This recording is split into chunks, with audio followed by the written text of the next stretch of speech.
Hello മച്ചുമാരി, welcome back to Mallu explainer. Islamic മതവിശ്വാസ പ്രകാരം അതിൽ നിന്നും ആരെങ്കിലും മരണപ്പെട്ടു പോയിട്ടുണ്ടെങ്കിൽ ഇയാളെ അടക്കം ചെയ്ത ആ കുഴിമാടത്തിലേക്ക് എല്ലാവരും പോയി കഴിഞ്ഞാൽ ഉടനെ തന്നെ ഒരാൾ വരും. പിന്നീട് അയാൾ ചെയ്ത പാപത്തിനനുസരിച്ചുള്ള ശിക്ഷ അവിടെ വെച്ച് ലഭിക്കും എന്നൊരു വിശ്വാസമുണ്ട്. ഈ ഒരു സിനിമ എടുക്കുകയാണെങ്കിൽ ആ വിശ്വാസത്തിന്റെ പേരിൽ ഒരു പെൺകുട്ടിക്ക് അവളുടെ ഉപ്പാനെയും ഉമ്മാനെയും നഷ്ടമാകുകയാണ്. അതുകൊണ്ട് തന്നെ അവളൊരു കാര്യം തീരുമാനിക്കുകയാണ്, ഈ വിശ്വാസം അത് വെറും ഇല്ലാത്തൊരു കാര്യമാണ്, അന്ധവിശ്വാസമാണെന്ന് അവൾക്ക് പ്രൂവ് ചെയ്യണം. അതിനായിട്ട് തന്നെ ജീവിച്ചിരിക്കുന്ന കാലത്ത് സകലമാന തെണ്ടിത്തരം കാണിച്ച ഒരാൾ മരിച്ചപ്പോ ആ മരിച്ച ആളുടെ ശവക്കുഴിയിൽ പോയിട്ട് ഒരു ദിവസം സീത കിടക്കുകയാണ്. കാരണം ഇയാൾക്ക് എന്തായാലും ശിക്ഷ കിട്ടുന്ന അവൾക്ക് ഉറപ്പായിരുന്നു. അത്രയും നീചനായ മനുഷ്യനാണ്. അങ്ങനെ ആ മനുഷ്യന്റെ കൂടെ ശവക്കുഴിയിൽ കിടന്ന സീതയ്ക്ക് എന്ത് സംഭവിച്ചു? അവൾ ഈ മരണശേഷമുള്ള ആ ഒരു ശിക്ഷയെക്കുറിച്ചുള്ള കാര്യങ്ങൾ അത് നേരിട്ട് കണ്ടോ ഇല്ലയോ? എന്തായിരിക്കും ആ കുഴിമാടത്തില് ആ പെൺകുട്ടി കണ്ടിട്ടുണ്ടാവുക? തുടക്കം മുതലേ ഒരു മിസ്റ്റീരിയസ് ആയിട്ട് തുടങ്ങുന്ന ഒരു ഹൊറർ മൂവിയുടെ കഥയാണ് ഇന്ന് നിങ്ങൾ കേൾക്കുന്നത്. മാത്രമല്ല, ഈ കഥ തുടങ്ങുന്നതിന് മുന്നേ ഞാൻ വേറൊരു കാര്യം പറയാണ്. അത്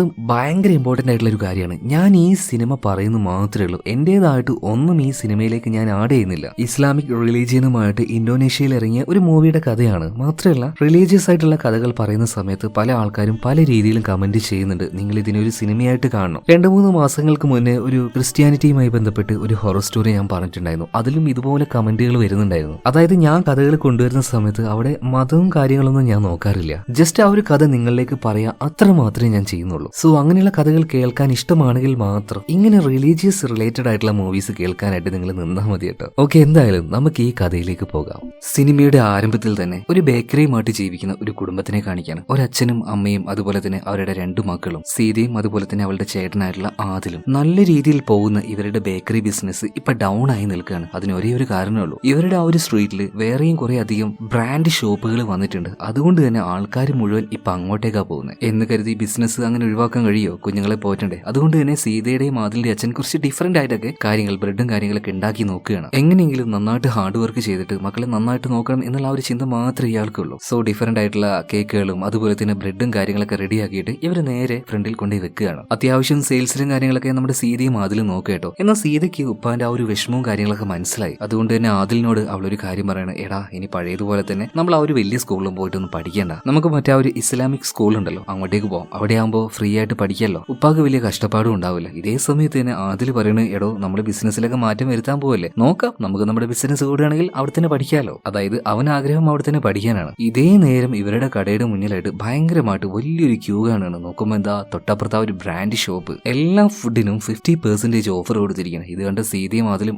ആകെ ഡെസ്പാവാണ്. ഇപ്പൊ അങ്ങോട്ടേക്ക് വന്ന അവരുടെ ഉപ്പ പറയണം, മക്കളെ പേടിക്കുന്നു വേണ്ടോ, നമുക്ക് ഉള്ളത് നമുക്ക് കിട്ടും. അതിൽ കൂടുതലായിട്ട് ഒരുപാട് സമ്പത്ത് വന്നാലും നമുക്ക് ഒരുപാട് തലവേദനയാണ്, ടെൻഷനാണ്, നമുക്ക് ഉള്ളത് മതി എന്ന് പറയണം. ഇത് പറഞ്ഞ് ബാക്കിയുള്ള ജോലി ചെയ്യാനായിട്ട് സീതയുടെ ഉപ്പയും ഉമ്മയും ഉള്ളിലേക്ക് പോവാണ്. ഇതിനുശേഷം കച്ചവടം കാര്യങ്ങളൊക്കെ നോക്കുന്നത് സീതയും ആദിലും കൂടിയാണ്. സീതക്ക് നല്ല ധൈര്യട്ടോ. പക്ഷെ ചേട്ടനായിട്ടുള്ള ആദിലിനെ കുറിച്ച് പറയുകയാണെങ്കിൽ ആരെങ്കിലും വന്ന് ചൂടായ ഒന്നും പറയില്ല, മിണ്ടാതെ അങ്ങനെ ഇരിക്കും. ഇപ്പൊ തന്നെ അവന്റെ ക്ലാസ് പഠിക്കുന്ന 2 പിള്ളേര് വന്ന് വെറുതെ ചൊറിഞ്ഞുകൊണ്ടിരിക്കുകയാണ്. തിരിച്ചൊന്നും പറയാതെ അവനങ്ങ് നിൽക്കുമ്പോൾ സീതയാണ് അവർ ചീത്ത പറഞ്ഞ് ഓടിപ്പിക്കുന്നത്. അങ്ങനെ പിന്നെയും കുറച്ച് കസ്റ്റമേഴ്സ് ഒക്കെ വന്ന് പോകുന്നുണ്ട്. കുറച്ച് കഴിഞ്ഞപ്പോൾ ചെവിയിൽ ഒരു ഹെഡ്സെറ്റ് എല്ലാം വെച്ച് ഒരു പ്രത്യേക രീതിയിലുള്ള ഒരാൾ അങ്ങോട്ടേക്ക് വരികയാണ്. എന്തെങ്കിലും വേണം ചോദിച്ചപ്പോൾ ഇയാൾ വെള്ളം മാത്രം മതി എന്ന് പറയാണ്. പിന്നീട് കാശ് കൊടുക്കുന്നതിന് പകരമായിട്ട് ഇയാളുടെ കയ്യിലുണ്ടായിരുന്ന കാസറ്റ് ഉണ്ടല്ലോ, അതെടുത്ത് അതിൽ വെച്ച് കൊടുത്തിട്ട് ഇത് കേട്ട് നോക്ക്, ഇത് കേൾക്കുന്നത് വരെ മരണത്തിന് ശേഷമുള്ള ശിക്ഷ, അതിനുശേഷമുള്ള ലൈഫ്, ഇതിലൊന്നും എനിക്കൊരു വിശ്വാസമില്ലായിരുന്നു. എന്നാൽ ഇത് കേട്ടതോട് കൂടിയിട്ട് എന്റെ എല്ലാ ചിന്താഗതിയും മാറി. അതുകൊണ്ട് നല്ല രീതിയിൽ ജീവിക്കുക, ദൈവത്തിൽ നല്ല രീതിയിൽ വിശ്വസിക്കുക. എന്തായാലും ഞാൻ പുറത്തേക്ക് പോവാണ്, എന്റെ പിന്നാലെ നിങ്ങൾ വരാൻ പാടില്ല, വലിയൊരു ആപത്ത് വരാനിരിക്കുന്നുണ്ടെന്ന് പറയണം. എന്നാൽ പിള്ളേർക്ക് ഇയാൾ എന്താ ഈ പറയുന്നതെന്നൊന്നും മനസ്സിലാവുന്നില്ല. ഇതേ സമയത്ത് തന്നെ ഇവരുടെ കടയിലേക്ക് ഒരു കള്ളം വന്ന് ക്യാഷ് ബോക്സിൽ നിന്നും കുറച്ച് പൈസ അടിച്ചു മാറ്റി പോവാണ്. സീത വേഗം തന്നെ ഉപ്പാനോട് ഈ ഒരു കാര്യം പറയുന്നുണ്ട്. അങ്ങനെ ഉപ്പയും ഉമ്മയും കൂടെ ആ കള്ളനെ പിടിക്കാനായിട്ട് പുറത്തിറങ്ങിയതും ഒരൊറ്റ പൊട്ടലാണ്. ആ ബ്ലാസ്റ്റിൽ പുറത്തേക്ക് ഇറങ്ങിയ സീതയുടെ ഉപ്പയും ഉമ്മയും പെട്ടെന്ന് തന്നെ മരണപ്പെട്ടു പോവാണ്, ചെതറിപ്പോയി എന്ന് പറയാം. പിള്ളേര് 2 പേരും ആകെ ആ ഷോക്കിലിരിക്കുകയാണ്. ഇതേ സമയത്ത് തന്നെ പോലീസുകാരെത്തി. പിന്നീട് വാർത്തയായി 2 പിള്ളേർ ഇപ്പൊ സ്റ്റേഷനിലുള്ളത്. എന്താണ് സംഭവിച്ചത് എന്ന് വിശദമായിട്ട് പോലീസുകാർ ചോദിക്കുമ്പോൾ ഇവരെന്താണോ കണ്ടത് അത് അതുപോലെ പറഞ്ഞു കൊടുക്കുകയാണ്. മാത്രമല്ല, നമ്മുടെ ആദിലിന്റെ കയ്യിൽ ഒരുത്തൻ കേസറ്റ് കൊടുത്തു പോയില്ലേ, ഇവനാണ് അവന്റെ ദേഹത്ത് ബോംബ് വെച്ച് അവൻ സ്വയം പൊട്ടി മരിച്ചത്. പിള്ളേര് 2 പേരും അവർക്കറിയാവുന്ന എല്ലാ കാര്യം പറഞ്ഞെങ്കിലും ആദില് അവന്റെ കയ്യിൽ കിട്ടിയ ആ ഒരു കാസറ്റിന്റെ കാര്യം മാത്രം പോലീസുകാരോട് പറഞ്ഞില്ല. എന്തായാലും പോലീസുകാർ കാര്യങ്ങളൊക്കെ ചോദിച്ചറിഞ്ഞതിന് ശേഷം സീത പറയണ, ആദിലെ നമുക്ക് പോവല്ലേ. ഇപ്പൊ ആദില് ഭയങ്കര പേടിയിലാണ്. ഇപ്പൊ ഇമ്മയില്ലാത്ത ആ വീട്ടിലേക്ക് ഞാൻ എങ്ങനെയാ വരിക, എനിക്ക് പേടിയെന്ന് പറയുമ്പോൾ സീത ഇപ്പൊ അവിടുന്ന് അവനെ നേരെ വീട്ടിലേക്ക് കൊണ്ടുപോവാണ്. കാരണം അവൾക്ക് അത്യാവശ്യം ധൈര്യമൊക്കെ ഉണ്ടല്ലോ. വന്ന പാട് തന്നെ ഇവരുടെ കയ്യിലുള്ള ഒരു കാസറ്റ് ഉണ്ടല്ലോ, അത് നേരെ കൊണ്ടുപോയിട്ട് ഒരു ടേബിളിട്ട് അതിലെന്താണെന്ന് ഇവർ കേൾക്കുകയാണ്. ശരിക്കും ഒരു മനുഷ്യന്റെ അലർച്ചയായിരുന്നു, കരച്ചിലായിരുന്നു. വെറും കരച്ചിലല്ല, മനുഷ്യരെ പീഡിപ്പിക്കുന്ന സമയത്ത് സമയത്ത് അവരെ ടോർച്ചർ ചെയ്യുന്ന സമയത്ത് അവർ കരയുന്ന ഒരു ദയനീയമായ നിലവിളി ഉണ്ടായിരുന്നല്ലോ, അതായിരുന്നു അതിൽ. ആ കരച്ചിൽ കേൾക്കുന്ന സമയത്ത് ഇവർക്ക് രണ്ടുപേർക്കും വരെ അവരുടെ ഉള്ളിലേക്ക് ആ ഒരു പേടി തോന്നുകയാണ്. അതിന്റെ അവസാനം ഒരു കാര്യം ഇവർ കേൾക്കുന്നുണ്ട്, മൻ റബ്ബുക്കാന്ന്. അതായത് അറബിയിൽ എന്തോ ഒരു കാര്യം ചോദിച്ചതാണ്, നിന്റെ ദൈവം ആരാണ് എന്നതാണ് അതിന്റെ അർത്ഥം. ഇത് കേട്ട വാർഡ് തന്നെ നമ്മുടെ ഈ ഒരു സീതയും ആദിലും വല്ലാതെ പേടിച്ചു പോവാണ്. അങ്ങനെ ഈ ഒരു സംഭവം കഴിഞ്ഞ് കുറച്ച് ദിവസമായിട്ടുണ്ട്. രണ്ടുപേരും അനാഥ പിള്ളേരായതുകൊണ്ട് തന്നെ ഓർഫനേജിലാണ്. അതായത് അന്ന് സീത പറഞ്ഞില്ലേ ഫ്രീ ആയിട്ട് പഠിക്കാൻ പറ്റുന്ന ആ ഒരു ഇസ്ലാമിക് സ്കൂള്, അവിടെ നിന്ന് പഠിക്കുകയാണ് സീതയും ആദിലും. ഇപ്പോൾ സീത പഠിക്കുന്ന ഭാഗത്ത് പെൺകുട്ടികൾ മാത്രമേ ഉള്ളൂ. പിന്നീട് അവിടെ വെച്ച് റിലീജിയസ് ആയിട്ടുള്ള കാര്യങ്ങൾ ഈ പിള്ളേരെ പഠിപ്പിച്ചു കൊടുക്കുകയാണ്. അതായത് ഒരു മനുഷ്യൻ മരിച്ചതിന് ശേഷം ഇയാളെ ആ ഒരു കുഴിമാടത്തിൽ വെച്ച് മൂടിക്കഴിഞ്ഞാൽ അങ്ങോട്ടേക്ക് ദൈവത്തിന്റെ ചില മാലാകമാര് വരും. ഇവർ ജീവിതത്തിൽ ചെയ്ത ആ ഒരു തെറ്റിനനുസരിച്ച് ഇവരെ അതിനുള്ളിൽ വെച്ച് വല്ലാതെ ഉപദ്രവിക്കും, ടോർച്ചർ ചെയ്യും, വലിയ വലിയ കല്ലുകളെടുത്ത് തലക്കടിക്കും, പാമ്പ് വന്ന് കുത്തും, ആ കുഴി ചെറുതായി അവരെ ഞെരുക്കിക്കളയും. അങ്ങനെ ഓരോ കാര്യങ്ങൾ പറയുന്ന സമയത്ത് നമ്മുടെ സീതയ്ക്ക് ഇതിലൊന്നും വിശ്വാസമില്ല, അവൾക്ക് ദൈവത്തിലേ വിശ്വാസമില്ല. ഇതിനെക്കുറിച്ചൊക്കെ ഒറ്റയടിക്ക് ആ ഒരു ടീച്ചറോട് പറയുന്ന സമയത്ത് ടീച്ചർ പറയാണ്, ധിക്കാരം പാടില്ല, നിന്നെ പോലെയുള്ള നിഷേധികൾക്കും ഇതുപോലെ ശിക്ഷ ലഭിക്കുന്നു പറയാണ്. എന്തായാലും എല്ലാം കൂടി ആയപ്പോൾ സീതക്കാകെ മടുത്തുപോയി, അവിടെ നിൽക്കണ്ടെന്നുള്ളതായി. അങ്ങനെ ഈ സ്കൂളിന്റെ ഒരു ഭാഗത്തൂടെ പുറത്തേക്ക് കിടക്കുന്ന ഒരു വലിയ ടണൽ ഉണ്ടായിരുന്നു. അതിലൂടെ അവൾ ഓടി രക്ഷപ്പെടാമെന്ന് തീരുമാനിച്ചു. കൂടെ തന്നെ ബ്രദർ ആയിട്ടുള്ള ആദിലിനെയും കൂട്ടിയിട്ടുണ്ട്. പക്ഷെ ആദിലിന് ഭയങ്കര പേടിയാണ്, നമ്മൾ ഇതിലൂടെ പുറത്തേക്ക് പോയിട്ടുണ്ടെങ്കിൽ എവിടെ പോയിട്ട് ജീവിക്കും, ആര് നമുക്ക് ഭക്ഷണം തരും? ഇതെല്ലാം ചോദിക്കുമ്പോൾ സീത പറയാണ്, ഇവിടെ നിൽക്കുന്നതിലും നല്ലത് പട്ടിണി കിടന്ന് മരിക്കുന്നതാണ്. കാരണം മതപരമായിട്ട് ഒരു വിശ്വാസവും അവൾക്ക് ഇല്ലായിരുന്നു. അതുതന്നെയാണ് അവളുടെ അച്ഛന്റെ അമ്മയുടെയും മരണത്തിന് കാരണമായത് എന്ന് വരെ ഇപ്പൊ സീത ആദിലിനോട് പറയാണ്. അതെങ്ങനെയാണെന്ന് ചോദിച്ചപ്പോ അന്ന് ഇവരുടെ കടയിലേക്ക് വന്ന ആ ആളുണ്ടല്ലോ, അയാൾ കേട്ടിരുന്ന ആ ഒരു കേസറ്റില് ഖബറിലെ ശിക്ഷയായിരുന്നു. ഖബർ എന്ന് പറഞ്ഞാൽ മനുഷ്യരെ അടക്കം ചെയ്യുന്ന ആ ഒരു കുഴിക്ക് പറയുന്ന പേരാണ് കേട്ടോ. അപ്പൊ ആ ഒരു ഖബറിലെ ശിക്ഷയെ ഭയന്നുകൊണ്ട്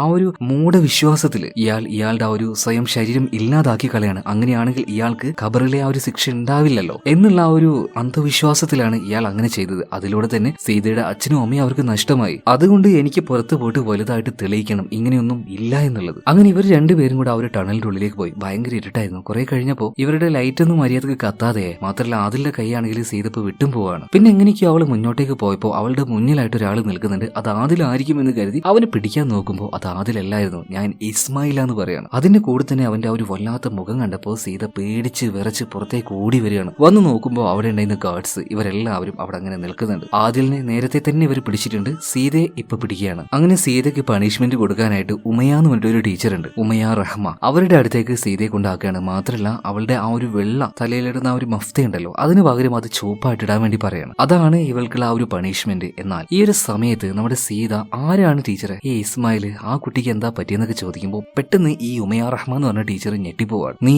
ഈ ചുവപ്പ് ഹിജാബൊന്നും ഇടേണ്ട ആവശ്യമില്ല, സാധാരണ ഇട്ടാ മതി എന്ന് പറഞ്ഞെങ്കിലും അങ്ങോട്ടേക്ക് വന്ന മറ്റൊരു ടീച്ചർ പറയാണ് അതൊന്നും പറ്റില്ല, ഇവളെന്തായാലും അതിടണം. അങ്ങനെ നിർബന്ധിച്ചിട്ട് സീതയെ കൊണ്ട് ആ ഒരു ചുവപ്പ് തട്ട് ഇടിപ്പിക്കുകയാണ്. ഇതിനുശേഷം ഇവർ പഠിക്കാനായിട്ട് അങ്ങോട്ടേക്ക് പോകുമ്പോൾ ഒരു കറുത്ത കാർ അതിലൂടെ പോകുന്നുണ്ട്. ആ കാർ കണ്ടപ്പോൾ എല്ലാവരും ഒരു ഭാഗത്തേക്ക് നിന്ന് ഭയങ്കര ബഹുമാനത്തോടു കൂടി നിൽക്കുകയാണ്. കാരണം ഇവരുടെ എല്ലാവരുടെയും സ്പോൺസറാണ് ആ ഒരു മനുഷ്യൻ. അയാൾ കാശ് മുടക്കിയിട്ടാണ് ഇതുപോലൊരു സ്ഥാപനം ഇവിടെ റൺ ആവുന്നത് തന്നെ. സോ അയാളോട് ബഹുമാനം കാണിച്ചേ മതിയാവുള്ളൂ. അങ്ങനെ രാത്രി ആയിട്ടുണ്ട്. സീത കിടക്കാൻ നിൽക്കുന്ന സമയത്ത് എന്തൊക്കെയോ ചില കുശുകുശുകൾ സ്വകാര്യം പറയുന്നത് കേട്ട് അവള് പതിയെ അങ്ങോട്ടേക്ക് ചെന്ന് നോക്കുമ്പോൾ ഇന്ന് രാവിലെ അവളോട് നല്ല രീതിയിൽ സംസാരിച്ച ആ ഒരു ടീച്ചർ ഉണ്ടല്ലോ, ഉമയ റഹ്മ, ആ ടീച്ചർ മറ്റൊരു ടീച്ചറോട് എന്തൊക്കെയോ ചില കാര്യങ്ങൾ സംസാരിക്കുകയാണ്. ടീച്ചറെ, എനിക്കിതിന് കൂട്ടി നിൽക്കാൻ വയ്യ, എത്ര കുട്ടികളെ എങ്ങനെ, ഞാൻ എന്തായാലും ഇനി ഇവിടെ നിൽക്കില്ല, ഞാൻ പോവുകയാണ്. ഇതേ സമയത്ത് തന്നെ മറ്റേ ടീച്ചർ പറയുന്നുണ്ട്, നീ എന്താ ഈ പറയുന്നത്, കുട്ടികളുടെ ഭാവിയൊക്കെ നോക്കണ്ടേ എന്ന്. ഈ സമയത്ത് ഉമയ റഹ്മ എന്ന് പറഞ്ഞ ഒരു ടീച്ചർ പറയാണ്, എന്ത് ഭാവി ടീച്ചറെ, ഇസ്മായിലിന്റെ അവസ്ഥ തന്നെയല്ലേ ബാക്കിയുള്ള പിള്ളേർക്കും വരാൻ പോകുന്നത്. അതായത് ഇസ്മായിൽ എന്ന ഒരു കുട്ടിക്ക് കാര്യമായിട്ട് തന്നെ എന്തോ ഒന്ന് ഇവിടെ വെച്ച് സംഭവിച്ചിട്ടുണ്ട്. ഇപ്പൊ ഉമയ ടീച്ചർ ചോദിക്കുകയാണ് ഇന്ന് ആരെയെ കൊണ്ടുപോകുന്നത്. അപ്പൊ അവര് പറയുന്ന പേര് ആദിലിന്റേതായിരുന്നു. അതായത് ആദിലിന് എന്തോ ഒന്ന് സംഭവിക്കാൻ പോവാണെന്ന് ഇവൾക്ക് മനസ്സിലായി. അങ്ങനെ പെട്ടെന്ന് തന്നെ ഇത് കേട്ട സീത ആദിലിനെ തേടി പോവുകയാണ്. അപ്പോൾ ഇവരുടെയൊക്കെ സ്പോൺസർ ആയിട്ടുള്ള ആളുണ്ടല്ലോ, അയാൾ വരുമ്പോൾ താമസിക്കുന്ന ഒരു വീടുണ്ടായിരുന്നു. അങ്ങോട്ടേക്ക് ചെന്ന് നോക്കുമ്പോൾ അതിന്റെ ഉള്ളിൽ ആദിലിനെ കാണുകയാണ്. അവള് വേഗം തന്നെ ആദിലിനോട് പുറത്തേക്ക് വരാൻ പറയുന്നുണ്ട്. ആദിൽ ഓടി പുറത്തേക്ക് വരാൻ നോക്കുന്നുണ്ടെങ്കിലും ഈ സ്പോൺസർ ഇവരുടെ കൈ പിടിച്ച് ഉള്ളിലേക്ക് വലിച്ചു കൊണ്ടുപോവാണ്. അതുപോലെ തന്നെ സീതയാണെങ്കിൽ അവിടെ ഉണ്ടായിരുന്ന ഒരു പഴയ മുറിയിൽ ഇട്ട് വെച്ച് പൂട്ടുകയാണ്. പക്ഷേ പിന്നീട് എങ്ങനെയൊക്കെയോ അതിന്റെ ആ ഒരു പലകയും കാര്യങ്ങളൊക്കെ പൊളിച്ച് അവൾ മറുവശത്തുകൂടെ പുറത്തേക്ക് ഇറങ്ങുകയാണ്. ഇതേ സമയത്ത് അവളുടെ അടുത്തേക്ക് ഉമയാന്ന് പറഞ്ഞ ഒരു ടീച്ചർ വരികയാണ്. അവളുടേതായ കുറച്ച് വസ്തുക്കളും അതുപോലെ തന്നെ ആ ഒരു കാസറ്റ്, അവൾക്ക് ഏറ്റവും ഇമ്പോർട്ടന്റ് ആയിട്ടുള്ള കാര്യങ്ങളാണ്, ഇതെല്ലാം കൊടുത്തിട്ട് ആ ഒരു ടീച്ചർ പറയാണ്, മോളെ നീ എങ്കിലും രക്ഷപ്പെടും, അല്ലെങ്കിൽ എല്ലാവർക്കും സംഭവിക്കുന്ന പോലെ നിനക്കും സംഭവിക്കുന്ന പറയാണ്. അങ്ങനെ കയ്യിൽ കിട്ടിയ സാധനങ്ങളുമായിട്ട് സീത ഇവിടുന്ന് ഓടി രക്ഷപ്പെടുകയാണ്. അങ്ങനെ പോകുമ്പോഴാണ് ഒരു കാറ് പോകുന്നതായിട്ട് അവൾ കാണുന്നത്. രണ്ടും കൽപ്പിച്ച് അവൾ തിരിച്ചു വരികയാണ്. ഒരു മരത്തിന്റെ മറവിൽ മറഞ്ഞിരുന്നുകൊണ്ട് ഒരു കല്ലെടുത്ത് ആ കാറിന്റെ ഗ്ലാസിന് ഒരൊറ്റേറിയാണ്. ഇതെന്താണെന്ന് നോക്കാനായിട്ട് അതിലെ ആളുകൾ പുറത്തേക്ക് വന്നപ്പോൾ മറ്റൊരു ഭാഗത്തൂടെ പോയിട്ട് സീത ആദിലിനെ രക്ഷപ്പെടുത്തിയിട്ട് ആ കാട്ടിന്റെ ഉള്ളിലേക്ക് ഓടുകയാണ്. മാത്രമല്ല അവൻ വല്ലാത്ത ഭയത്തിലായിരുന്നു. നിനക്ക് എന്താ പറ്റിയെന്നൊക്കെ ചോദിക്കുമ്പോൾ ഭയം കാരണം എന്തൊക്കെയോ സംഭവിച്ചിട്ടുണ്ട്, അവനൊന്നും തുറന്നു പറയുന്നില്ല കേട്ടോ. അങ്ങനെ അവസാനം ഇവർ രണ്ടുപേരും രണ്ടുപേരും ആ ഒരു ടണലിന്റെ ഉള്ളിലേക്ക് കയറിയിട്ടുണ്ട്. രാത്രിയാണ്, കൂരി ഇരുട്ടാണ്. അതുപോലെ ഇരുട്ടിൽ ആ ഒരു വെളിച്ചം, ടോർച്ചിന്റെ വെളിച്ചം മാത്രമേ ഉള്ളൂ. അങ്ങനെ ചേട്ടന്റെ കൈ പിടിച്ചുകൊണ്ട് ആ ഇരുട്ടിലൂടെ അവൾ ഓടുന്ന സമയത്ത് എന്തോ ഒരു വ്യത്യാസം ഉള്ളതുപോലെ തിരിഞ്ഞു നോക്കിയപ്പോൾ അത് ആദിലായിരുന്നില്ല. അവൾ അന്ന് കണ്ട ആ ഒരു ഘോര മുഖമുള്ള ഇസ്മായിൽ ഉണ്ടല്ലോ, അവനായിരുന്നു. പേടിച്ച് വിറച്ച സീത ആ ഒരു കൈ വിടുകയാണ്. പക്ഷെ അവള് എന്താ പറയാ, പിന്തിരിഞ്ഞ് ഓടിയില്ല കേട്ടോ. പൂർണ്ണ ധൈര്യം സംഭരിച്ച് നേരെ ആദിലിനെ തേടി വരികയാണ്. അങ്ങനെ അവസാനം ആദിലിനെ കണ്ടു. അവന്റെ കൈ പിടിച്ച് അവനെ വലിച്ചുകൊണ്ട് പോവുകയാണ്. ധൈര്യമായിട്ട് മുന്നോട്ടേക്ക് തന്നെ. അങ്ങനെ പോയി അവസാനം ഇവര് വെളിച്ചം കാണുകയാണ്. ആ ഒരു സ്കൂള്, അതുപോലെ തന്നെ ഈ ഒരു ടണൽ, ഇത് രണ്ടും വിട്ട് ഇവർ പുറത്തേക്ക് വന്നിട്ടുണ്ട്. ഈ ഒരു സംഭവത്തിന് ശേഷം ഒരു 10-15 വർഷം ഇപ്പൊ കഴിഞ്ഞിട്ടുണ്ട്. സീത ഇപ്പൊ ജോലി ചെയ്യുന്നത് ഒരു എന്താ പറയാ ഓൾഡ് ഏജ് ഹോമിലാണ്. അവിടെയുള്ള വൃദ്ധരെയൊക്കെ നോക്കിയിട്ട് നല്ല രീതിയിൽ കെയർ ചെയ്തിട്ട് പല ആൾക്കാരും നല്ല രീതിയിൽ തന്നെ അവൾ നോക്കുന്നുണ്ട് കേട്ടോ. അതിൽ തന്നെ നാനി എന്ന് പറഞ്ഞിട്ട് ഒരു മുത്തശ്ശിയും. ഇവർക്കൊരു പ്രത്യേക കഴിവുണ്ട് കേട്ടോ. അതെന്താന്ന് വെച്ചിട്ടുണ്ടെങ്കിൽ ഇന്ന് ഇവരുടെ ഈ ഒരു ഓൾഡ് ഏജ് ഹോമിൽ ഒരു വയസ്സായിട്ടുള്ള മുത്തശ്ശി മരണപ്പെട്ടിട്ടുണ്ട്. സോ ആ മുത്തശ്ശിയുടെ ആത്മാവ് എന്റെ അരികിലേക്ക് വന്നിട്ടുണ്ട്. ഞാൻ അവരോട് സംസാരിക്കാൻ, അവർക്ക് വേണ്ടി പാട്ട് പാടി കൊടുക്കാന്നൊക്കെ പറഞ്ഞിട്ട് ഈ നാനി മുത്തശ്ശി വെറുതെ എന്തൊക്കെയോ പറഞ്ഞുകൊണ്ടിരിക്കുകയാണ്. മാത്രമല്ല ഇങ്ങനെ ഒരാൾ മരണപ്പെട്ടതുകൊണ്ട് തന്നെ ഇവിടെ തിരക്കായിരിക്കുമല്ലോ. ഈ ഒരു ഗ്യാപ്പിന് പുറത്തേക്ക് പോകാനായിട്ട് വേറെ 2 കപ്പിൾസ് ആയിട്ടുള്ള അപ്പാപ്പനും അമ്മാമയുണ്ട്. സോ ഇവര് രണ്ടുപേരും നൈസായിട്ട് പുറത്തേക്ക് ഇറങ്ങാൻ നിൽക്കുമ്പോൾ സീത അതിന് സമ്മതിക്കുന്നില്ല. കാരണം അവർ പ്രായമായ ആൾക്കാരാണ്, ഒരുപാട് അസുഖമുണ്ട്. അതുകൊണ്ട് സീത ഇവരെ പുറത്തേക്ക് വിട്ടില്ല. ഇതേ സമയത്ത് തന്നെ അവിടെ ചെസ് കളിച്ചുകൊണ്ടിരിക്കുന്ന തൊപ്പിയെല്ലാം വെച്ച ഒരു അപ്പാപ്പൻ, ഇയാളിപ്പോ കളിച്ചുകൊണ്ടിരിക്കുമ്പോൾ ആ ഒരു കോയിനും കാര്യങ്ങളൊക്കെ താഴേക്ക് വീഴുകയാണ്. പെട്ടെന്ന് തന്നെ അവിടെ ഉണ്ടായിരുന്ന മറ്റൊരു സ്റ്റാഫും നമ്മുടെ സീതയും കൂടെ ആ ഒരു കോയിൻസ് മുഴുവൻ പെറുക്കി കൊടുക്കുമ്പോൾ ടിവിയിൽ ഒരു ഷോ വരുന്നുണ്ട്. ആ ഷോ ആങ്കർ ചെയ്യുന്നത് ഈ തൊപ്പി വെച്ച അപ്പാപ്പന്റെ മകളായിരുന്നു. പെട്ടെന്ന് തന്നെ സീതയോട് ആ ഒരു കാര്യം പറയാണ്, കണ്ടോ അതിന്റെ മോളാണ്, നിനക്ക് പറ്റുമെങ്കിൽ ഒരു ദിവസം നീ അങ്ങോട്ടേക്ക് പോയിക്കോ, നീയും അവളെ പോലെ തന്നെ ഒരു നിരീശ്വരവാദിയല്ലേ, നോക്കാന്നൊക്കെ ഇപ്പൊ സീത വലിയ മൈൻഡൊന്നും ഇല്ലാതെ പറയാണ്. ഇതേ സമയത്ത് തന്നെ ഇവരുടെ ഈ ഒരു ഓൾഡ് ഏജ് ഹോമിൽ ഭയങ്കര പണക്കാരനായിട്ടുള്ള ഒരാളുണ്ട്, വഹിയു സുദാമ. ഇയാളുടെ 2 മക്കൾ കാണാൻ വന്നിരിക്കുകയാണ്. എന്നാൽ മക്കളെ ഇയാൾക്ക് കണ്ണെടുത്താൽ കണ്ടുകൂടാ, മക്കൾക്ക് സ്വത്ത് മാത്രം മതി. അവര് വന്ന് എന്തൊക്കെയോ ചോദിക്കുമ്പോൾ ഈ വഹിയു സുദാമ നമ്മുടെ സീതയെ തന്നെ വിളിക്കുകയാണ്, സീത എങ്ങനെയെങ്കിലും ഇവരിവിടുന്ന് പുറത്താക്കുമെന്ന് പറയണം. അങ്ങനെ ഇയാളുടെ പെർമിഷൻ ഇല്ലാതെ ഇവിടെ നിൽക്കാൻ പറ്റില്ലല്ലോ. അതുകൊണ്ട് തന്നെ 2 മക്കളെയും ആ ഒരു മുറിയിൽ നിന്ന് പുറത്താക്കുകയാണ്. മാത്രമല്ല ഈ വഹിയു സുദാമ എന്ന് പറഞ്ഞ ഈ പണക്കാരന്റെ കാര്യങ്ങളൊക്കെ നോക്കുന്നത് സീതയാണ്. സോ അവളോട് ഒരു പ്രത്യേക ഇഷ്ടവും കാര്യങ്ങളൊക്കെ ഉണ്ട്, ഒരു മകൾ എന്ന രീതിയിൽ. പക്ഷേ ഇപ്പൊ ഇങ്ങോട്ടേക്ക് വന്ന ഈ വഹിയുടെ 2 മക്കളുണ്ടല്ലോ, സീതയും വിളിച്ചുകൊണ്ട് മറ്റൊരു സ്ഥലത്തേക്ക് പോയിട്ട് പറയാണ്, എന്താണ് മോളെ നിന്റെ പദ്ധതി? നല്ല പൈസക്കാരനാണ്, നിന്നെ കാണാനാണെങ്കിൽ നല്ല ഭംഗിയുണ്ട്, അദ്ദേഹത്തെ കെട്ടി അദ്ദേഹത്തിന്റെ സ്വത്ത് ഈ വയസ്സാം കാലത്ത് അടിച്ചു മാറ്റാനാണോ നിന്റെ പദ്ധതി? ഇമാതിരി ആ ഒരു വർത്താനം കേട്ടപ്പോൾ സീതക്ക് ചൊറിഞ്ഞു വരികയാണ്. നല്ല ബോൾഡായിട്ടുള്ള പെണ്ണാണ്. നല്ല ചുട്ട മറുപടി കൊടുത്തപ്പോൾ ഇവരങ്ങ് പേടിച്ചു പോകണം. മര്യാദക്ക് ഇറങ്ങി പൊയ്ക്കോന്നും പറയാണ്. രണ്ടുപേരും ഒന്നും മിണ്ടാതെ അവിടുന്ന് പോകുന്നുണ്ട്. അടുത്ത സീനിൽ ഈ വഹിയുവിനെ കാണിക്കുകയാണ്. ഇയാളുടെ ടേബിളിൽ എപ്പോഴും ഒരു ഗണ്ണുണ്ടാവും കേട്ടോ. മാത്രമല്ല ഇയാൾക്ക് നല്ല മറവിയുടെ പ്രശ്നമുണ്ട്. അതുകൊണ്ട് തന്നെ ഇയാൾ ആരാണ്, എങ്ങനെ ഇവിടെ എത്തിയത്, ആ ഒരു കാര്യങ്ങളൊക്കെ ഇടയ്ക്കിടയ്ക്ക് ഇയാൾക്ക് ഇങ്ങനെ പറഞ്ഞു കൊടുക്കണം. അതുപോലെ സീതയാണെങ്കിൽ ഈ ഓൾഡ് ഏജ് ഹോമിൽ നിന്നാണ് ജോലി ചെയ്യുന്നത്. അതുപോലെ തന്നെ അവൾക്ക് ചെറുപ്പം മുതലേ ഒരു ആഗ്രഹം ഉണ്ടല്ലോ, ഈ ഖബറിലെ, അതായത് മരണശേഷം കുഴിയിൽ കൊണ്ടുവച്ചാൽ ആ ഒരു ശിക്ഷയും കാര്യങ്ങളൊക്കെ ഒന്നുമില്ല, അതൊക്കെ വെറുതെയാണ്, അതൊക്കെ എങ്ങനെയെങ്കിലൊക്കെ പ്രൂവ് ചെയ്യണം. അതുമായിട്ടുള്ള പല കാര്യങ്ങളും അവൾ റിസർച്ച് ചെയ്തുകൊണ്ടിരിക്കുകയാണ്. അതിന്റെ കൂടെ തന്നെ അന്ന് ചെറിയ പ്രായത്തിൽ ആ ഒരു ഗുഹയിലൂടെ പോകുന്ന സമയത്ത് അവള് അവ്യക്തമായിട്ടുള്ള പേടിപ്പെടുത്തുന്ന ഒരു രൂപത്തെ കണ്ടില്ലേ, അതിന്റെ സയന്റിഫിക് ആയിട്ടുള്ള ആ ഒരു കാര്യങ്ങളും അവൾ ഇങ്ങനെ തേടി പോകുമ്പോൾ ഒരു കാര്യം കാണാണ്. അതായത് ആ ഒരു തുരങ്കത്തില് നല്ല ലെങ്ത്തിൽ കിടക്കുന്ന സ്ഥലമാണ്. ഓക്സിജന്റെ അളവ് നല്ല രീതിയിൽ കുറവായിരിക്കും. ശരീരത്തിലേക്ക് ഇതുപോലെ ഓക്സിജൻ വരാതിരിക്കുന്ന സമയത്ത് ഹാലൂസിനേഷൻ ഉണ്ടാവാനുള്ള സാധ്യതയുണ്ട്. അങ്ങനെ അവളുടെ മൈൻഡിന് തോന്നിയ വെറും ഒരു തോന്നൽ മാത്രമായിരിക്കും അന്ന് ആ ഒരു ടണലിൽ വെച്ച് കണ്ട ഇസ്മായിലിന്റെ രൂപം. അങ്ങനെ വ്യക്തമായിട്ടുള്ള ഒരു ആൻസർ കിട്ടിയ സമയത്ത് അവൾ നോക്കിയാവുകയാണ്. അതുപോലെ തന്നെ സീതയുടെ ബ്രദർ ഉണ്ടല്ലോ ആദില്, അവനും ജോലി ചെയ്യുന്നത് ഇതേ സ്ഥാപനത്തിൽ തന്നെയാണ്. ഇന്ന് ഇവിടെ ഒരു മുത്തശ്ശി മരണപ്പെട്ടല്ലോ, അവരുടെ ആ ഒരു ബോഡിയും കാര്യങ്ങളൊക്കെ കഴുകലും വൃത്തിയാക്കലും അങ്ങനെയൊക്കെയുള്ള ആ ഒരു ജോലിയാണ് ആദിൽ ഇവിടെ ചെയ്യുന്നത്. മാത്രമല്ല ചെറുപ്പത്തിൽ അവൻ എങ്ങനെയായിരുന്നു അതുപോലെ തന്നെയാണ് ഇപ്പോഴും, ഒരു പേടിത്തൊണ്ടനായിട്ട്. അങ്ങനെ ആ ഒരു ബോഡി നല്ല കുളിപ്പിച്ച് വൃത്തിയാക്കിയതിനു ശേഷം അത് കബറടക്കാൻ വേണ്ടി പോവാണ്. പ്രത്യേകിച്ച് ആരും വരാനൊന്നുമില്ല. അങ്ങനെ ഈ സീതയും നമ്മുടെ ആദിലും പോയിട്ടാണ് അതിനെ കബറടക്കുന്നത്. എന്നാൽ ഇതൊക്കെ ചെയ്യുന്ന സമയത്ത് നമുക്കൊരു കാര്യം മനസ്സിലാക്കാം, ഈ സീതയ്ക്ക് ഇതിലൊന്നും വിശ്വാസമില്ലെങ്കിലും മരണത്തിന് ശേഷം ആ കുഴിയിൽ വെച്ച് ഈ ഒരു മൃതദേഹത്തിന് ചില കാര്യങ്ങൾ സംഭവിക്കും. ഇയാൾ തെറ്റ് ചെയ്തിട്ടുണ്ടെങ്കിൽ അതിനനുസരിച്ചുള്ള ശിക്ഷയും കിട്ടും. എന്നാൽ അത് അയാളുടെ ശരീരത്തിനാണോ അല്ലെങ്കിൽ അയാളുടെ ആത്മാവിനാണോ എന്നൊന്നും അറിയില്ല. ആ കാര്യത്തിൽ ഈ ആദിലിനെ പോലുള്ളവർക്ക് സംശയമുള്ളൂ. എന്നാൽ സീതയുടെ കാര്യം നോക്കുകയാണെങ്കിൽ പൂർണ്ണമായിട്ടും ഇതൊരു അന്ധവിശ്വാസം മാത്രമായിട്ടാണ് അവൾ കാണുന്നത്. ഇത് തെളിയിക്കാനായിട്ട് അവളുടെ കയ്യിൽ ഒരു വഴിയുണ്ടായിരുന്നു. അതെന്താന്ന് വെച്ചിട്ടുണ്ടെങ്കിൽ ഇതുപോലെ ഒരാളെ കബറടക്കി കഴിഞ്ഞാൽ അയാളുടെ കൂടെ ഒരു രാത്രിയിൽ മുഴുവനായിട്ടും അവൾക്ക് നിൽക്കണം. എന്നിട്ട് ലൈവായിട്ട് തന്നെ അതിനുള്ളിൽ എന്താണ് നടക്കുന്നത് എന്ന് അവൾക്ക് ഷൂട്ട് ചെയ്യണം. എന്നിട്ട് പുറം ലോകത്തിന് ഇത് കാണിക്കണം. പ്രത്യേകിച്ചൊന്നും സംഭവിക്കാൻ പോകുന്നില്ല. പക്ഷേ ഈ ഒരു എക്സ്പെരിമെന്റ് നടത്തണമെങ്കിൽ ഭയങ്കര പാപിയായിട്ടുള്ള ഒരാളുടെ മൃതദേഹം വേണം. പക്ഷെ ഇന്ന് മരിച്ച ഈ ഒരു മുത്തശ്ശിയൊക്കെ ഒരു പാവായിരുന്നു കേട്ടോ. അവരുടെ കുഴിമാടത്തിലേക്കൊന്നും അങ്ങനെ ശിക്ഷയുമായിട്ട് ആരെങ്കിലും വരുമോ എന്ന് തോന്നുന്നില്ല. പക്ഷെ അതിനെ പറ്റിയ ഒരാൾ എന്റെ കയ്യിലുണ്ടെന്ന് സീത പറയാണ്. പക്ഷെ ആരാണ് അതെന്ന് ചോദിക്കുമ്പോൾ ആദിലിനോട് സീത ആ ഒരു കാര്യം പറയുന്നില്ല. മറ്റെന്തൊക്കെയോ ചില കാര്യങ്ങൾ സീത അവളുടെ മനസ്സിൽ കാൽക്കുലേറ്റ് ചെയ്ത് വെച്ചിട്ടുണ്ട്. അതുപോലെ തന്നെ അതിൽ നോക്കുകയാണെങ്കിൽ അവന്റെ വിവാഹമൊക്കെ കഴിഞ്ഞു കേട്ടോ. പക്ഷേ അത്ര നല്ല രീതിയിലല്ല ഭാര്യയുമായിട്ട്. അതുകൊണ്ട് തന്നെ അവൾ ഡൈവോഴ്സും ചോദിച്ച് അവനെ വല്ലാതെ ബുദ്ധിമുട്ടിച്ചുകൊണ്ടിരിക്കുകയാണ്. കാരണം നല്ല രീതിയിലൊന്നുമല്ല അവൻ ഭാര്യയുടെ കൂടെ ജീവിക്കുന്നത്. അടുത്ത സീനിൽ വീണ്ടും ആ ഒരു ഓൾഡ് ഏജ് ഹോമിൽ കാണിക്കുകയാണ്. പ്രത്യേകിച്ചും വഹിയു എന്ന് പറഞ്ഞ പറഞ്ഞ അപ്പാപ്പന്റെ റൂമിൽ ഇയാളുടെ ആ ഒരു പഴയ വീഡിയോകൾ അതങ്ങനെ റിപ്പീറ്റ് അടിച്ച് കാണുകയാണ്. കാരണം ഇയാൾക്ക് പഴയതൊന്നും വ്യക്തമായിട്ട് ഓർമ്മ കിട്ടുന്നില്ല. മാത്രമല്ല ഒരു വല്ലാത്ത ഭാവത്തിൽ ഇയാൾ അങ്ങനെ നിൽക്കുമ്പോൾ അങ്ങോട്ടേക്ക് സീത വരികയാണ്. എന്താണ് പറ്റിയെന്നൊക്കെ ചോദിക്കുമ്പോൾ സീതയോട് ഈ വഹ്യു എന്ന് പറഞ്ഞ ഉപ്പാപ്പ പറയാണ്, നീ ജീവിതത്തിൽ എന്തെങ്കിലും തെറ്റ് ചെയ്തിട്ടുണ്ടോ, എന്തെങ്കിലും മോശമായ കാര്യങ്ങൾ ചെയ്തിട്ടുണ്ടോ? എന്നാൽ സീത ഒന്നും മിണ്ടാതെ അങ്ങനെ നിൽക്കുകയാണ്. പിന്നീട് വഹ്യു എന്ന് പറഞ്ഞ ആ ഉപ്പാപ്പ പറയാണ്, നീ അങ്ങനെ എന്തെങ്കിലും ചെയ്യുകയാണെങ്കിൽ ഒരു പേടിയും പേടിക്കണ്ട, ധൈര്യമായിട്ട് നിനക്ക് തോന്നുന്ന കാര്യങ്ങൾ നീ ചെയ്തോ. മോഷ്ടിക്കണോ വേണമെങ്കിൽ മോഷ്ടിച്ചോ, വ്യഭിചാരം ചെയ്യണോ വേണമെങ്കിൽ അത് ചെയ്തോ, നിനക്ക് ഇഷ്ടമുള്ള എന്ത് കാര്യം ചെയ്തോ. കാരണം ഇതൊന്നും ചോദിക്കാനോ പറയാനോ ആരുമില്ല. ഈ ലോകത്തിൽ ദൈവമില്ല, ദൈവം എന്ന് പറയുന്ന യാതൊരു ശക്തിയും ഇല്ല. പിന്നെ എന്തിനാ ഇതിനൊക്കെ പേടിക്കുന്നത്? എന്തിനാണ് അവരുടെ നിയമങ്ങൾ നമ്മൾ അനുസരിക്കുന്നത്? ഇഷ്ടമുള്ള പോലെ ജീവിച്ചൂടെ എന്ന് ഈ പന്നക്കിഴവൻ പറയുന്ന സമയത്ത് സീത ഒരു മറുപടി കൊടുക്കുകയാണ്. അത് വല്ലാത്തൊരു ടിസ്റ്റായി പോയിട്ടോ. ഓഹോ, അതുകൊണ്ടാണല്ലേ നിങ്ങൾ യാതൊരു ഭയവുമില്ലാതെ ഇത്രയും നീച പ്രവൃത്തികൾ ചെയ്തു കൂട്ടിയത്? അനാഥയായ പിള്ളേരെ രക്ഷിക്കാം, അവർക്ക് ആഹാരം കൊടുക്കാം, വിദ്യാഭ്യാസം കൊടുക്കാന്ന് പറഞ്ഞിട്ട് ഫ്രീ ആയിട്ട് ഇസ്ലാമിക് സ്കൂൾ തുടങ്ങിയിട്ട് ചോദിക്കാനോ പറയാനോ ഇല്ലാത്ത ആ ഒരു പാവം പിള്ളേരെ എത്ര എണ്ണത്തിനാണോ നീ ഉപദ്രവിച്ചത്? എന്തെല്ലാം ക്രൂരതകളാണ് ആ സ്കൂളിന്റെ മറവിൽ നീ ചെയ്തു കൂട്ടിയത്? അതായത് ഇവര് രണ്ടുപേരും ചെറിയ പ്രായത്തിൽ ഒരു ഇസ്ലാമിക് സ്കൂളിലായിരുന്നല്ലോ. ആ സ്കൂളിലുണ്ടായിരുന്ന അതിലെ ആ ഒരു സ്പോൺസർ അത് ഇയാളായിരുന്നു, വഹ്യു സുദാമ. എന്നാൽ ഇയാൾക്ക് ഇപ്പോ ആരോഗ്യം ക്ഷയിച്ചു, ഓർമ്മയില്ല, എല്ലാം ഒഴിവാക്കിയ അവസാനം ഇവിടെ വന്നിരിക്കുകയാണ് ഇപ്പോ. എന്നാൽ ഈ ചെയ്തു കൂട്ടിയതിനോടൊന്നും യാതൊരു കുറ്റബോധവും ഇയാൾക്കില്ല. ലൈഫ് അത് ഏതൊക്കെ രീതിയിൽ എൻജോയ് ചെയ്യാം, ഇവിടെ ചോദിക്കാനും പറയാനും ആരുമില്ല എന്നുള്ള ഒരു ലൈനാണ് ഈ ഒരു മനുഷ്യന്. ഇനി നമ്മുടെ സീതയുടെ കാര്യം നോക്കുകയാണെങ്കിൽ അവൾ മനഃപൂർവ്വം തന്നെയാണ് ഈ ഓൾഡ് ഏജ് ഹോമിൽ വന്നിട്ട് ജോലി ചെയ്യുന്നത്. കാരണം സീതക്ക് വലിയൊരു ലക്ഷ്യമുണ്ട്. അതായത് മരണത്തിന് ശേഷമുള്ള ആ ഒരു ശിക്ഷ അത് ഫേക്ക് ആണെന്ന് തെളിയിക്കണം. അങ്ങനെ ഒരു വിശ്വാസം അത് വേണ്ട എന്ന രീതിയിൽ അതിനുവേണ്ടി തന്നെ ജീവിക്കുന്ന സമയത്ത് ഏറ്റവും വൃത്തികെട്ടവനായിട്ട് എല്ലാ തെറ്റും ചെയ്ത ഒരാളുടെ ഡെഡ് ബോഡി വേണം. എന്തായാലും ഇയാളുടെ ശവം ആ ഒരു കബറിൽ അടക്കി കഴിഞ്ഞാൽ ഉറപ്പായിട്ടും ഇയാൾക്ക് ആ ഒരു ശിക്ഷ കിട്ടുമല്ലോ ഇവരുടെ വിശ്വാസപ്രകാരം. അപ്പോൾ ഇയാളുടെ കൂടെ ആ ഒരു കബറിന്റെ ഉള്ളിൽ കിടന്ന് അവിടുത്തെ വിഷ്വലും കാര്യങ്ങളൊക്കെ ഷൂട്ട് ചെയ്യണം. എന്നാൽ അവളുടെ വിശ്വാസപ്രകാരം ഒന്നും അതിലേക്ക് വരാൻ പോകുന്നില്ല. ഇതെല്ലാം എല്ലാവരെയും കാണിച്ച് ഇതൊരു മൂഢവിശ്വാസമാണെന്ന് തെളിയിക്കലാണ് അവളുടെ ആ ഒരു ഉദ്ദേശം. അതിനായിട്ട് ഈ കിഴവൻ ചാവാൻ വേണ്ടി അവൾ കാത്തിരിക്കുകയാണ്. ഇതേ സമയത്തിന് നമ്മുടെ ആദിൽ അങ്ങോട്ടേക്ക് വരികയാണ്. ഈ കാര്യങ്ങളൊക്കെ അവനും അറിയുന്നുണ്ട്. ചെറിയ പ്രായത്തിൽ അവനോട് ഈ മനുഷ്യൻ എന്തൊക്കെയാണ് കാണിച്ചു കൂട്ടിയത്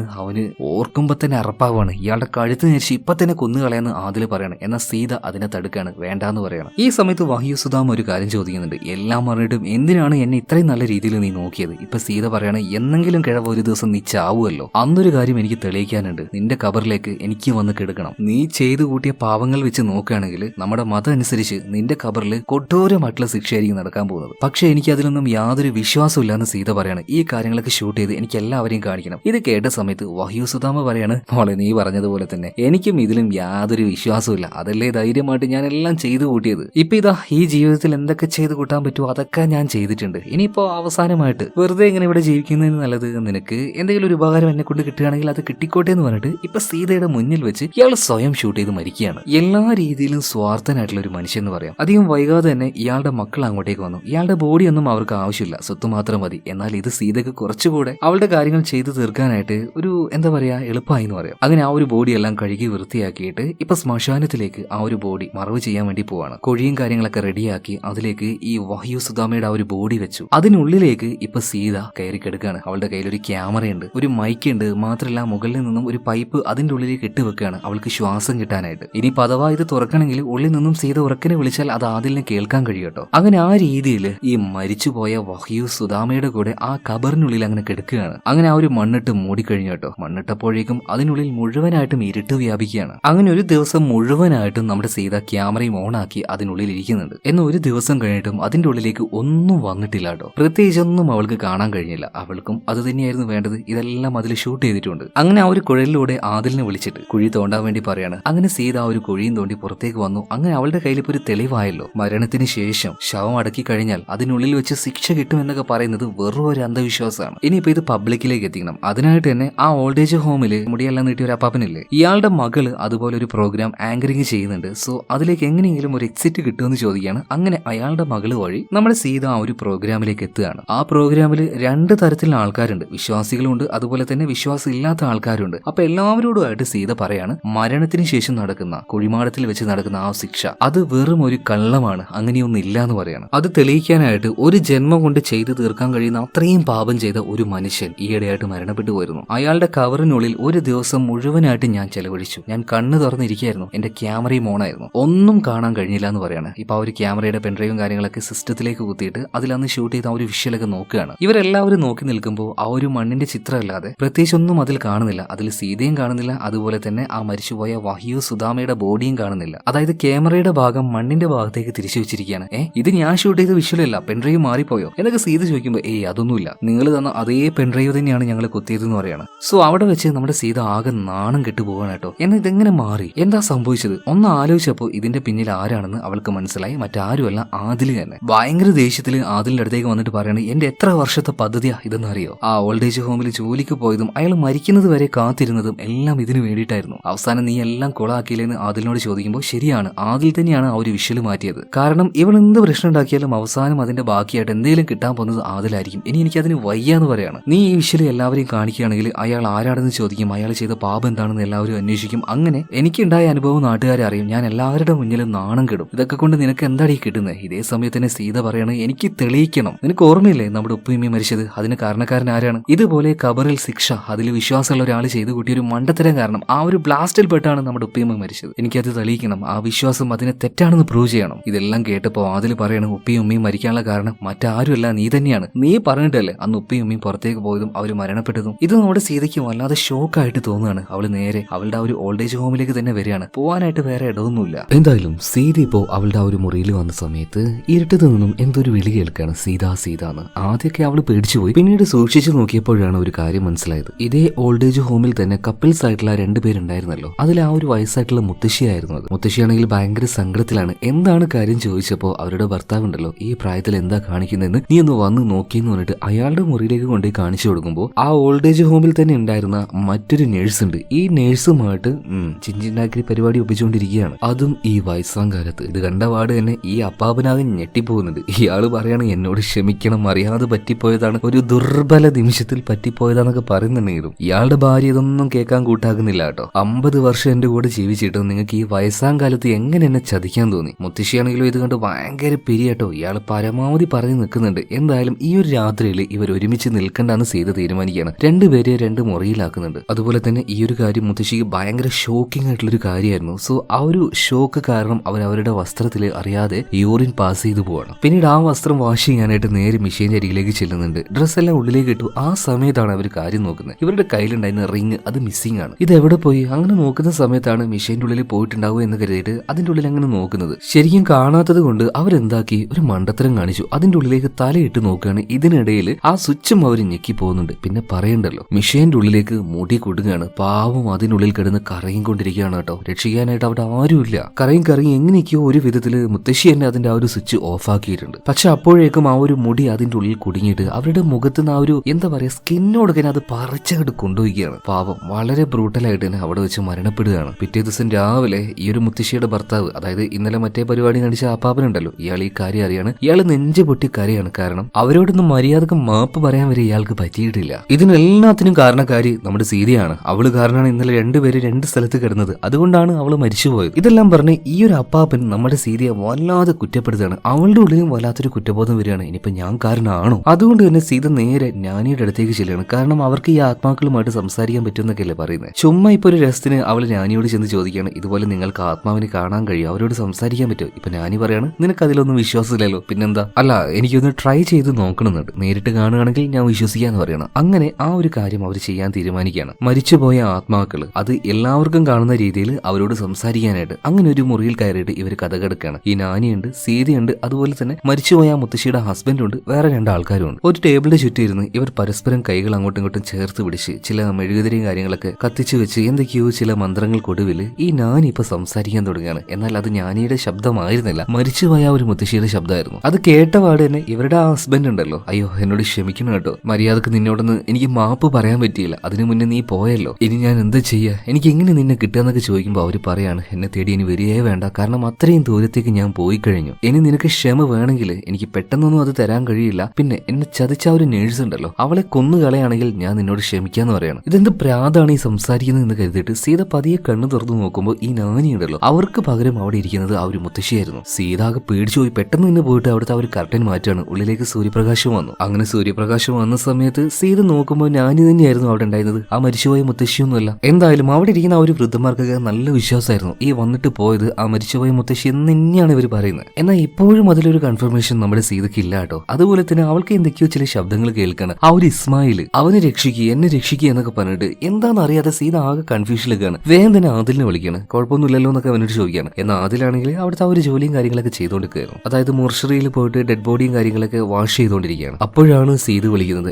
ഇവിടെ കുഴപ്പമൊന്നുമില്ല എന്ന് പറഞ്ഞിട്ട് അവൻ ഒരു ഭാഗത്തേക്ക് മാറി നിന്ന് സംസാരിക്കുമ്പോൾ ഇതുപോലെ തന്നെ അവനിപ്പോ കുളിപ്പിക്കാൻ വെച്ച ആ ഒരു ഡെഡ് ബോഡി ഉണ്ടല്ലോ, അത് പതിയെ എഴുന്നേറ്റ് അവന്റെ അരിയിലേക്ക് വരികയാണ്. ഞെട്ടിപ്പോയി ഈ ആദിൽ പോയിട്ട് വേഗം അവിടെ ഉണ്ടായിരുന്ന ലോക്കറിന്റെ ഉള്ളിൽ കയറി ഒളിക്കുകയാണ്. എന്നിട്ടും ആ ഒരു ശരീരം ഉണ്ടല്ലോ അവൻ അരികിലേക്ക് വരികയാണ്. അത് മാത്രമല്ല ഇവിടെ അവൻ കുളിപ്പിച്ചു വെച്ച വേറെയും കുറെ ഡെഡ് ബോഡികൾ ഉണ്ടായിരുന്നു. ഇതെല്ലാം കൂടി അവന്റെ അരികിലേക്ക് വരികയാണ്. മാത്രമല്ല ഇപ്പൊ അവൻ കയറി നിൽക്കുന്ന ആ ഒരു ഷെൽഫ് ഉണ്ടല്ലോ, അതിന്റെ ഉള്ളിൽ വരെ മറ്റെന്തോ ഒന്ന് കയറി നിൽക്കുന്നത് അവൻ കാണുന്നുണ്ട്. മേ ബി ഇത് അവന്റെ ഒരു തോന്നലായിരിക്കണം, അറിയില്ല ഇത് യാഥാർത്ഥ്യമാണോ അല്ലെങ്കിൽ അവന്റെ വെറും ഒരു എലൂഷൻ ആയിരിക്കുമെന്ന്. എന്തായാലും അടുത്ത സീനിൽ കാണിക്കുന്നത് സീതയെ തന്നെയാണ്. ആ ഓൾഡേജ് ഹോമിൽ ആ വൃദ്ധനുമായിട്ട് മറ്റേ പരിപാടിയിൽ ഉണ്ടായിരുന്ന ആ ഒരു നഴ്സ് ഉണ്ടല്ലോ, അവരുമായിട്ട് സീത സംസാരിക്കുകയാണ്. ഇപ്പോഴാണ് ആ ഒരു പെൺകുട്ടി അവരുടെ ഭാഗം പറയുന്നത്. ആ പെൺകുട്ടി ഒരു അനാഥയാണ്, കൂടെപ്പിറപ്പായിട്ട് ആരുമില്ല, നോക്കാനായിട്ട് ആരുമില്ല. മാത്രമല്ല അനാഥയായതുകൊണ്ട് തന്നെ ഇവളുടെ കയ്യിൽ ഒട്ടും കാശില്ല. എന്നാൽ ഈ ഒരു കിഴവൻ വന്നിട്ട് ഞാൻ നിന്റെ എല്ലാ കാര്യങ്ങളും നോക്കിക്കോളാം, എന്റെ കൂടെ ഒന്ന് നിന്ന് തന്നാ മതി എന്ന് അയാൾ പറഞ്ഞതുകൊണ്ട് മാത്രമാണ് ആ ഒരു നഴ്സ് അന്ന് അതുപോലെ നിന്ന് കൊടുത്തത്. അല്ലാതെ അവളൊരു ചീത്ത പെൺകുട്ടി ആയതുകൊണ്ടായിരുന്നില്ല, അവളുടെ നിവൃത്തികേട് കൊണ്ടാണ് അങ്ങനെ സംഭവിച്ചത്. എന്നാൽ ഇതേ സമയത്ത് തന്നെ ഒരു കത്തിയുമായിട്ട് ഒരാൾ അങ്ങോട്ട് വന്നിട്ട് ഈ നഴ്സിനെ കൊല്ലാൻ ശ്രമിക്കുകയാണ്. അത് ആരായിരിക്കും? മരിച്ചുപോയ മുത്തശ്ശിയുടെ ആ ഹസ്ബൻഡ് തന്നെ. എന്നാൽ അപ്പോഴേക്കും എങ്ങനെയൊക്കെയോ സീത ഈ ഒരു നഴ്സിനെയും കൂട്ടിയിട്ട് മറ്റൊരു മുറിയിൽ കയറിയിട്ട് കഥ കടക്കുകയാണ്. ഈ അപ്പാപ്പനാണെങ്കിലോ അതിനുള്ളിൽ ട്രാപ്പായിട്ടുണ്ട്. ഇയാൾ കത്തിവെച്ച് കൊലവിളി നടത്തുകയാണ്. എന്റെ ഭാര്യ പറഞ്ഞിട്ടുണ്ട് അവൾ എന്നോട് ക്ഷമിക്കണമെങ്കിൽ ഈ നഴ്സിനെ കൊല്ലണം എന്ന്. തെറ്റ് ചെയ്തത് ആ കിളവൻ, എന്നിട്ട് ബലി കൊടുക്കാൻ പോകുന്നത് ഈ ഒരു പെൺകുട്ടിയെ. ഇതൊക്കെ എന്ത് ന്യായാടോ? എന്തായാലും സീത ആ ഒരു നഴ്സ് സേഫ് ആണല്ലോ എന്ന് കരുതിയിട്ട് അങ്ങനെ ആ ഒരു മുറിയിൽ നിൽക്കുമ്പോൾ അതിന്റെ പിന്നിലൂടെ വന്ന മറ്റൊരു അപ്പാപ്പനുണ്ടല്ലോ കത്തി വെച്ച് ഈ നഴ്സിനെ കുത്തി കൊന്നുകളയാണ്. ഇതെന്തിനാ ഇവളെ കൊന്നുകളഞ്ഞെന്ന് സീത അവരോട് ചോദിക്കുമ്പോൾ, പിന്നെ കൊല്ലാതെ അവളെ പോലൊരു പാപിയെ ഞാനിങ്ങനെ വെച്ചോണ്ടിരിക്കണോ? അങ്ങനെ ചെയ്താൽ നാളെ കബറിൽ പോയിട്ടുണ്ടെങ്കിൽ എനിക്കും ശിക്ഷ കിട്ടില്ലേ? ഇവളെ പോലൊരു പാപിയെ ഇങ്ങനെ വെച്ചോണ്ടെന്നതിൽ ഇവള് മരിക്കേണ്ടവളാണ്, ഇവളെ കൊല്ലുതന്നെ വേണം. ഇതെല്ലാം കേട്ട സമയത്ത് സീത പറയണത് നിങ്ങളുടെയൊക്കെ ഈ മൂഢ വിശ്വാസം ഉണ്ടല്ലോ അതൊന്നും നിങ്ങൾ ഒഴിവാക്ക്. ഇതേ വിശ്വാസത്തിന്റെ പേരിലാണ് എനിക്ക് എന്റെ ഉപ്പയും ഉമ്മയും നഷ്ടമായത്. നോക്കിക്കോ, ഒരു ദിവസം ഞാൻ ഇത് തെളിയിക്കും ഇങ്ങനെ ഒന്നും ഇല്ലാന്ന്. വേഗം തന്നെ സീത ഞാനിയുടെ അടുത്തേക്ക് ചെല്ലുകയാണ്. ഞാനി നിങ്ങൾ കാരണമാണല്ലോ ഇതൊക്കെ ഇവിടെ സംഭവിക്കുന്നത്. നിങ്ങൾക്ക് തന്നെ ഇവരെയൊക്കെ ഒന്ന് പറഞ്ഞ് മനസ്സിലാക്കിക്കൂടെ? കബറിൽ വെച്ച് അതായത് കുഴിമാടത്തിൽ വെച്ച് ഇങ്ങനെയുള്ള ശിക്ഷയും കാര്യങ്ങളൊന്നും ഇല്ലാന്ന്. എന്നാൽ ഞാനീ പറയുന്നത് അങ്ങനെയൊക്കെ ഉണ്ട് മോളെ. നോക്കിക്കോ, നിങ്ങൾ നോക്കിക്കോ, ഇവിടെ വെച്ച് മരണപ്പെട്ടു പോയ ആ ഒരു വഹിയു സുദാമയുണ്ടല്ലോ ജീവിതത്തിൽ എന്തൊക്കെ ചെയ്യാൻ പറ്റുമോ അതെല്ലാം ചെയ്ത് ചത്തുപോയ ഒരു മനുഷ്യനാണ്. അയാളുടെ ആ ഒരു കുഴിമാടം അതിൽ പോയിട്ട് ഞാൻ അവിടുത്തെ കാര്യങ്ങളൊക്കെ ഷൂട്ട് ചെയ്ത് നിങ്ങളെ കൊണ്ടുവന്ന് കാണിച്ചു തരാം. അങ്ങനെ ഒരു കാര്യമേ ഇല്ല, ഞാൻ തെളിയിക്കുന്നു പറഞ്ഞിട്ട് സീത ആ സമയത്ത് തന്നെ നേരെ ആ പള്ളിക്കാട്ടിലേക്ക് ചെല്ലുകയാണ്. മാത്രമല്ല വഹിയോ സുദാമ എന്ന് പറഞ്ഞ ഈ ആളുണ്ടല്ലോ ഇയാളുടെ ആ ഒരു ശവകുടീരം തോണ്ടിക്കൊണ്ടിരിക്കുകയാണ്. തോണ്ടി പോയപ്പോ പെട്ടെന്ന് ഒരു കുഴിയിലേക്ക് അവൾ ചെന്നങ്ങ് വീഴുകയാണ്. നോക്കുന്ന സമയത്ത് അവൾ ചെറുപ്പത്തിൽ ആ ഒരു ഇസ്ലാമിക് കോളേജിൽ നിന്ന് രക്ഷപ്പെടാൻ നോക്കിയില്ലേ, ഒരു കുഴലിലൂടെ അതായത് വലിയൊരു ടണലിലൂടെ, അതേ ടണലിൽ നിന്നത്. ഇതിനിടയിൽ നിന്നും ആദിലിന്റെ ശബ്ദം എവിടുന്നോ കേൾക്കുകയാണ്, ഇസ്മായിലിനെ രക്ഷപ്പെടുത്ത്. അതിന് പുറമെ ഒരുപാട് രൂപങ്ങളും അവൾ കാണുന്നുണ്ട്. എന്നാൽ അവളുടെ ഉള്ളിലൊക്കെ സയന്റിഫിക്കലി ഇതിനൊക്കെ ഒരു കാരണങ്ങൾ അവളായിട്ട് തന്നെ കണ്ടെത്തിയിട്ടുണ്ട്. അതായത് ഇതിനുള്ളിൽ ഓക്സിജന്റെ അളവ് കുറവായിരിക്കും, അതുകൊണ്ട് തന്നെ ഇങ്ങനെയുള്ള പല ശബ്ദങ്ങൾ കേൾക്കുന്നതായിട്ട് അവൾക്ക് തോന്നും, ചിലപ്പോൾ കാണുവരെ ചെയ്യും. അപ്പൊ എന്തായാലും ഭയം ഉണ്ടെങ്കിലും അതിനെല്ലാം തരണം ചെയ്ത് ആ ഒരു ടണലിലൂടെ അവൾ മുന്നോട്ടേക്ക് പോകുമ്പോൾ മറ്റൊരു ഹാളിലേക്ക് എത്തുകയാണ്. ആ ഹാള് നോക്കുന്ന സമയത്ത് സീതയും അവന്റെ ചേട്ടനായിട്ടുള്ള ആദിലും അവരുടെ ഉപ്പയും ഉമ്മയൊക്കെ നിന്നിരുന്ന ആ ഒരു ബേക്കറി ഉണ്ടല്ലോ അത് അതുപോലെ തന്നെയുള്ള സ്ഥലം. മാത്രമല്ല അന്ന് അവളുടെ ഉപ്പയും ഉമ്മയും മരിച്ചില്ലേ, അന്ന് നടന്ന ആ ഒരു സംഭവം അത് അതുപോലെ തന്നെ അവിടെ ഇങ്ങനെ നടക്കുന്നുണ്ട്. ഈ ചില്ലുകൂട്ടിന്റെ പുറത്തായിട്ട് അവളുടെ ഉപ്പയും ഉമ്മയും അങ്ങനെ നിൽക്കുകയാണ്. ഇത് കണ്ട് വല്ലാതെ നെഞ്ചുപൊട്ടിപ്പോയ സീത അവരോട് മാപ്പ് പറയാണ്. ഞാൻ കാരണമാണല്ലോ നിങ്ങൾ പുറത്തേക്ക് പോയത്, അതുകൊണ്ടാണല്ലോ നിങ്ങൾ മരണപ്പെട്ടത്. ഇതെല്ലാം പറയുമ്പോൾ ഉപ്പയും ഉമ്മയും പറയാണ്, അല്ല മോള് കാരണമല്ല, മോൾ ഇത്രയും പെട്ടെന്ന് ഇവിടെ നിന്ന് രക്ഷപ്പെട്ടു പോയിക്കോന്ന് പറയാണ്. വീണ്ടും അവിടെ നിന്നും സീത ഓടാൻ നോക്കുമ്പോൾ ആ ഒരു ഇസ്ലാമിക് കോളേജിൽ വെച്ചിട്ട് ഒരുപാട് കുട്ടികൾ മരണപ്പെട്ടു പോയില്ലേ, ഈ കുട്ടികളുടെ എല്ലാം ആത്മാക്കൾ അങ്ങോട്ടേക്ക് വരികയാണ്. ഈ ആത്മാക്കളെല്ലാം സീതയുടെ അടുത്തേക്ക് വന്നിട്ട് പറയുന്ന ഒരേ ഒരു കാര്യമുള്ളൂ, ഇസ്മായിലിനെ പോയിട്ട് രക്ഷപ്പെടുത്തുന്നത്. അങ്ങനെ അവസാനം സീത ഒരു കാര്യം തീരുമാനിക്കുകയാണ്. ഈ പറയുന്ന ഇസ്മായിൽ അവനൊരു ആത്മാവാണെങ്കിലും അവനെ രക്ഷിച്ചിട്ട് തന്നെ ബാക്കിയുള്ള കാര്യം. അങ്ങനെ ഇസ്മായിലിനെ തേടി അവൾ പോകുമ്പോൾ അവളുടെ അരികിലേക്ക് ഇസ്മായിൽ വരികയാണ്. എന്നാൽ ഇത്തവണ ഘോരമായിട്ടുള്ള അളിഞ്ഞ രീതിയിലുള്ള ആ ഒരു മുഖമൊന്നുമല്ല, വ്യക്തമായിട്ടുള്ള അവന്റെ മുഖം ഇപ്പോൾ സീത കാണുകയാണ്. എന്നെ രക്ഷിക്കുന്ന ഈ ഇസ്മായിൽ പറയുമ്പോൾ അവനെയും കൂട്ടിയിട്ട് സീത ഇപ്പൊ മുന്നോട്ടേക്ക് ഓടുകയാണ്. ഇതേ സമയത്ത് തന്നെ മറ്റെന്തോ ഒന്ന് ഇവരുടെ പിന്നാലെ വരികയാണ്. നോക്കുമ്പോ എന്താണ്, ഈ ചെറുക്കനെ ചെറിയ പ്രായത്തിൽ അവൻ ഉപയോഗിച്ച് കൊന്നുകളഞ്ഞ ആ വഹിയു സുദാമ ഇയാളാണ് അങ്ങോട്ടേക്ക് വന്നുകൊണ്ടിരിക്കുന്നത്. അയാളുടെ ആ ഒരു വിരുത്ത് കാണുമ്പോൾ തന്നെ വല്ലാതെ പേടിയാവുകയാണ്. എന്തായാലും ആ ഒരു പയ്യനുമായിട്ട് സീത അവിടുന്ന് രക്ഷപ്പെട്ടു പോവുകയാണ്. ഇതേ സമയത്ത് ഇനി എങ്ങോട്ടേക്ക് പോകുന്നത് സീതയ്ക്ക് മനസ്സിലാവുന്നില്ല. അപ്പൊ ഇസ്മായിൽ പറയാണ്, പൂർണ്ണമായിട്ടും വിശ്വസിക്കുക, അങ്ങനെയാണെങ്കിൽ നിനക്ക് ആ ഒരു വഴി കാണാൻ കഴിയുമെന്ന്. അങ്ങനെ രണ്ട് കൽപ്പിച്ച് സീത മുന്നോട്ടേക്ക് കാലെടുത്ത് വെക്കുമ്പോൾ അവൾ ഒരു കുഴിയിലേക്ക് ചെന്ന് വീഴുകയാണ്. പിന്നീട് പെട്ടെന്ന് കണ്ണു തുറക്കുമ്പോൾ അവളുടെ തൊട്ടരികിൽ തന്നെ വഹിയു സുദാമയുടെ മരിച്ചുപോയ ആ ഒരു ശവശരീരം അങ്ങനെ കിടക്കുകയാണ്. ഇവിടെ വെച്ചാണ് അവൾ ഒരു കാര്യം റിയലൈസ് ചെയ്യുന്നത്. അവളുടെ കയ്യിൽ ഇപ്പോൾ ഒരു ക്യാമറയുണ്ട്. അതുപോലെ തന്നെ അവൾ നിലവിലിപ്പോൾ കിടക്കുന്നത് എവിടെയാണെന്ന് അറിയോ? അതായത് അന്ന് ആദിലിന്റെ കൂടെ ഈ വഹിയു സുദാമ മരിച്ച അന്ന് ഇയാളുടെ കൂടെ ശവപ്പെട്ടിയുടെ ഉള്ളിൽ പോയിട്ട് കിടന്നില്ലേ,